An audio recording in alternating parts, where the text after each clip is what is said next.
Hello friends, मैं हूं doctor Utpal. बहुत बार ओपीडी में ऐसे पेशेंट्स आते हैं जिनके पेरेंट्स की कंप्लेन रहती है कि ये बार बार बीमार पड़ता है। हर महीने 2 महीने में इसको फीवर, सर्दी, जुकाम, खांसी होता रहता है। तो ऐसे केसेस में हमें क्या करना चाहिए और ऐसा क्यों बच्चों को बार बार इन्फेक्शन होता है? सबसे पहले समझिए कि होने वाले जो भी सर्दी, खांसी, जुकाम और फीवर वाले इन्फेक्शन है, उसमें 95% केसेस में वायरल इन्फेक्शन होते हैं। और हमारे आसपास हमारे एनवायरनमेंट में इतने सारे वायरसेस हैं कि हमें एक वायरस का अगर इन्फेक्शन हुआ तो ऐसा नहीं है कि वही इन्फेक्शन हमें फिर से नहीं होगा। इतने ज़्यादा वायरस होने की वजह से कहीं ना कहीं से हमें वायरस का इन्फेक्शन लग ही जाता है। स्पेशली छोटे बच्चों में। छोटे बच्चे मतलब कि 5 साल से कम उम्र के जो भी बच्चे होते हैं, उनकी इम्यूनिटी लो होती है। क्योंकि जब हमें वायरल इन्फेक्शन होता है, तभी उसकी एंटीबॉडी बनती है और वो एंटीबॉडी नेक्स्ट इन्फेक्शन को प्रिवेंट करने में, कम करने में हमें हेल्प करती है। तो जब तक उन्हें ये इन्फेक्शन नहीं होगा, तब तक एंटीबॉडीज नहीं बनेगी और बार बार ऐसे इन्फेक्शन होता रहेगा।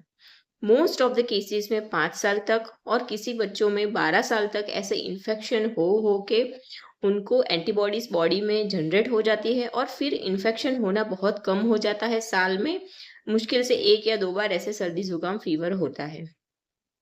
ये वायरस एंट्री कैसे करते हैं? तो बच्चे, छोटे बच्चे एक दूसरे के साथ खेलते हैं, एक दूसरे को टच करते हैं, कोई भी सरफेस को टच करते हैं, कुछ भी खाना खाते हैं, खाना शेयर करते हैं, तो ऐसे केसेस में वायरस हाथ में लग जाते हैं और फिर उसी हाथों से वो नाक में, मुंह में, आंखों में टच करते हैं।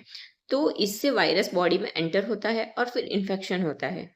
इससे बचने के लिए हमें क्या करना चाहिए? बच्चों को अच्छे से हाथ धोने की प्रैक्टिस हमें करानी चाहिए। और अगर बच्चा डे केयर में जा रहा है, प्री स्कूल में जा रहा है, तो जब बच्चे को ऐसा कोई इन्फेक्शन हो, सर्दी जुकाम फीवर हुआ है, तो बच्चे को स्कूल ना भेजे ताकि वो दूसरे बच्चों को इन्फेक्शन ना कर पाए। तीसरी चीज़ कि हमें वैक्सीनेशन बहुत ही अप टू डेट कराना चाहिए।